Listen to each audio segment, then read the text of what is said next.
Contrairement à ce que l'on pourrait penser, il est tout à fait possible de faire des corrections locales avec Darktable. Et ce, malgré l'absence d'outils tels que les pinceaux ou les sélections par courbe de Bézier. Pour démontrer ceci, je vais vous présenter dans ce tutoriel une utilisation de l'outil Zone de couleur de Darktable. Cet outil est très puissant. C'était même, avant la version 1.1, probablement le seul outil avec lequel on pouvait faire des corrections locales. La version 1.1 a introduit la sélection conditionnelle que je vous présenterai dans un prochain tutoriel. Pour faire ma démonstration, je vais utiliser le portrait de cette jeune fille.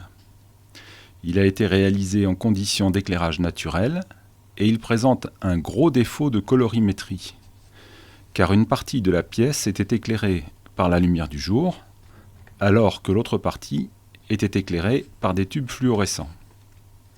De ce fait, le bonnet de la jeune fille présente une forte dominante verte assez disgracieuse dans sa partie gauche. Je vais vous montrer comment l'éliminer très simplement avec l'outil Zone de couleur.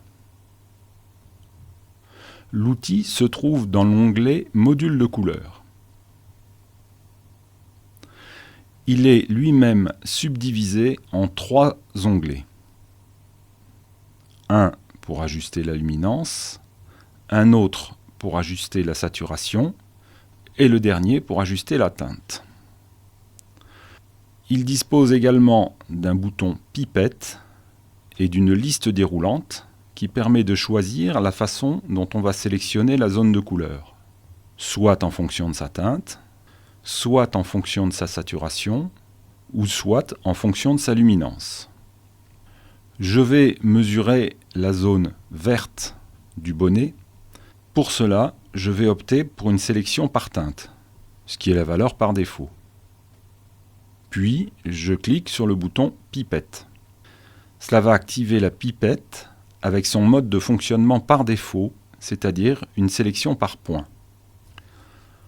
En déployant l'outil pipette dans la colonne de gauche, je choisis la sélection par zone et j'ajuste la zone sur la partie verte du bonnet. Immédiatement, la ligne verticale noire de l'outil Zone de couleur se place là où cette teinte, puisque nous faisons une sélection par teinte, est représentée dans le graphique des couleurs. Je commence mes corrections en choisissant l'onglet Teinte. Je vais maintenant déplacer les petits triangles situés sur l'abscisse du graphique, car ce sont eux qui déterminent la forme que va prendre la courbe de correction. Plus ils sont proches l'un de l'autre, plus la courbe aura un pic étroit. Mémorisez la forme grisée. C'est l'espace maximum que pourra utiliser la courbe quand je la modifierai. Vous verrez tout à l'heure que cet espace sera bien plus pointu ou étroit quand nous aurons modifié ces points de réglage en bougeant les triangles. Je place d'abord le triangle le plus proche de la ligne noire, juste en dessous de celle-ci. Cela va centrer exactement mon réglage sur la couleur que je veux corriger. Ensuite, je vais déplacer les triangles qui sont de part et d'autre de ce premier triangle, de façon à ce que l'écart entre les 3 triangles, celui placé sous la ligne, celui qui est à sa gauche et celui qui est à sa droite, soit à peu près identique. Dans cet exemple, c'est les triangles de droite que je déplace car je souhaite réduire l'espace entre les 3. Vous voyez que sur la courbe, qui n'est pour l'instant qu'une droite, des petits cercles blancs se situent au-dessus des triangles. Ce sont eux qui matérialisent les points d'inflexion et ce sont eux que je vais déplacer dans un instant. Je vais maintenant réduire le rayon d'action des points. Pour cela, avec la molette de la souris, je vais réduire le diamètre du grand cercle qui suit ma souris sur la courbe. Regardez l'effet sur la zone grise qui matérialise la limite d'action de la courbe.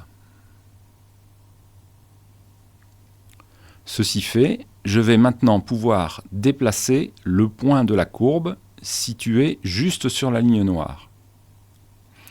Vous remarquerez qu'il est situé sur un rectangle vert qui correspond à peu près à la couleur que nous avons mesurée tout à l'heure. Puisque nous avons trop de vert et que l'ambiance de la photo est plutôt dans les teintes chaudes, je vais tirer le point vers le bas pour l'amener vers une case rouge. Si je le tire vers le haut, je vais bleuter la zone plutôt que de la rougir. Voyons le résultat. J'éteins le module, la zone du bonnet redevient verte. Je le rallume, ma correction réapparaît. J'éteins, je rallume. Le résultat est déjà intéressant, mais on peut encore l'améliorer. Je passe maintenant sur l'onglet Saturation pour désaturer un peu ma zone verte. La ligne noire n'a pas bougé, elle indique toujours la couleur de la zone que j'ai mesurée à la pipette tout à l'heure. Remarquez que comme pour l'onglet Teinte, le graphique est divisé en petits rectangles de couleurs qui montrent l'effet du déplacement de la courbe de saturation. Si la ligne de mesure ne bouge pas quand je passe d'un onglet à l'autre, les triangles, eux, sont toujours à leur position initiale. Je vais donc les positionner comme je l'ai fait pour l'onglet Teinte. Par contre, le diamètre du cercle est conservé. Il n'est pas nécessaire de le modifier. Il ne reste qu'à ajuster la saturation, comme ceci. Notez au passage que la courbe modifiée de la teinte apparaît en transparence sous la courbe saturation. Voyons à nouveau le résultat. J'éteins le module, je le rallume, je l'éteins, je le rallume. C'est mieux. Mais peut-on encore améliorer la correction ? Je vais effectuer une troisième correction sur l'onglet Luminance cette fois, pour assombrir ma zone verte du départ. Comme pour les deux autres onglets, le graphique est également divisé en rectangles colorés qui montrent l'effet produit par le déplacement de la courbe. La ligne noire est toujours bien placée. Je dois à nouveau régler les triangles. Le diamètre du cercle est toujours bon. Je règle maintenant la luminance de ma zone. Je tâtonne un peu pour trouver la bonne valeur. Voilà.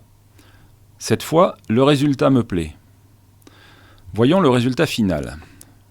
J'éteins le module, je l'allume, je l'éteins, je le rallume. C'est terminé. Pas mal, non ?